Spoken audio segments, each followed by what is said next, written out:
நெல்லை, தூத்துக்குடி மற்றும் தென்காசி மாவட்டத்தில் மக்கள் வசிக்கும் ஊருக்கு அருகாமையில் உள்ள நீர்நிலைகள், அதில் வாழும் உயிரினங்கள், பண்பாட்டு கூறுகள், வரலாற்று தரவுகளை அப்பகுதி மக்கள் தெரிந்து கொள்ளும் வகையில் மணிமுத்தாறில் செயல்பட்டு வரும் ஏட்ரி அமைப்பு மற்றும் அந்தந்த மாவட்டங்களில் உள்ள இயற்கை அமைப்புகளுடன் இணைந்து உயிர் சூழல் பண்பாட்டு தேடல் என்ற நடைப்பயணம் மேற்கொண்டு வருகின்றனர்.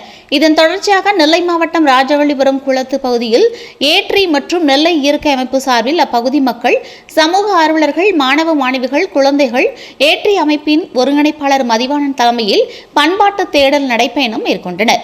இப்பயணத்தின் போது இந்த குளத்தில் உள்ள 20க்கும் மேற்பட்ட பறவை இனங்கள், குளக்கரையில் உள்ள மரங்கள், மூலிகை செடிகள், நத்தைகள், தட்டான்பூச்சி ஆகியவற்றை பார்வையிட்டதுடன் அவற்றின் வாழ்வியல் முறைகளையும் அவற்றின் நன்மைகள் ஆகியவற்றை துறை சார்ந்த ஆய்வாளர்கள், பேராசிரியர்கள் மூலம் அறிந்து கொண்டனர். மேலும் இந்த குளம் ராஜவள்ளன் என்ற மன்னனால் கட்டப்பட்டது.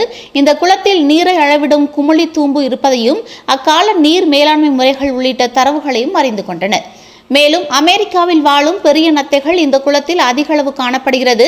இந்நிகழ்ச்சியில் மருத்துவர் ராஜேஷ், வரலாற்று ஆய்வாளர் கோமதி சங்கர், ஆராய்ச்சியாளர்களும் கலந்து கொண்டு கருத்துக்களை எடுத்துரைத்தனர்.